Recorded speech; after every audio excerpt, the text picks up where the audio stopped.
జనగామ జిల్లా కలెక్టర్ రిజ్వాన్ బాషా షేక్ కొడకండ్ల, నర్సింగాపురం, ఏడునూతల, ముత్తారం గ్రామాల్లో పంట నష్టాన్ని పరిశీలించారు. వరుసగా వరి, పత్తి, ఉద్యానవన పంటలు విషమ పరిస్థితిలోకి చేరగా సాగునీరు, భూమి ఇబ్బందులను గుర్తించారు.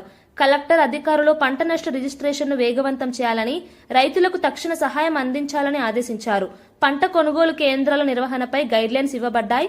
రైతుల ఆత్మవిశ్వాసం నిలపడమంటూ అధికారులు తక్షణ సహాయ చర్యలను ఉదహరించారు.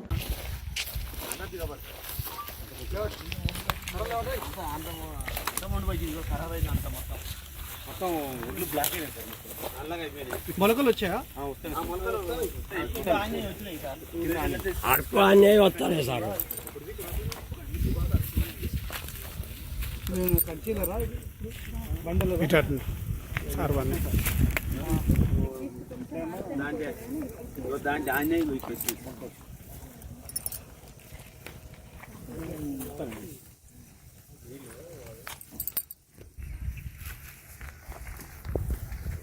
ప్రతి సంవత్సరమా లేకపోతే ఉండడం వల్ల ఈ సంవత్సరం అయిందా? అంటే ఇక్కడ ఉన్నావు కదా, పక్కనే వాగు పక్కనే ఉన్నావు కదా, మిగతా టైంలో లోపలనే పోతుంది సార్. ఈసారి చాలా అనుకోకుండా వచ్చింది సార్. ఈ సంవత్సరం అది వాగుపోలేదు. ఇంతకుముందు ఒక సంవత్సరం అప్పుడు వచ్చింది, ఇప్పుడు మళ్ళీ ఇప్పుడు ఇది ఇక్కడ సార్ మొత్తం ఈ వీడియో తీసాము. మొత్తం నీళ్ళు మొత్తం టోటల్ అక్కడ చెరువు కానుకుంది సార్, కట్ట కానుకొని పోతాం మొత్తం వీడియో కూడా. ఎంతమంది రైతులు ఇలా చెరువు కింద మొత్తం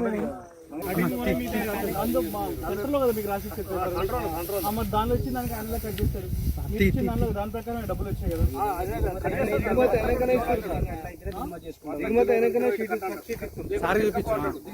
ముందు అక్కడ పోయినాక వద్దంటే మిల్లు మార్కెట్ కొంతమంది 34,000 నష్టం వచ్చింది సార్. నాకు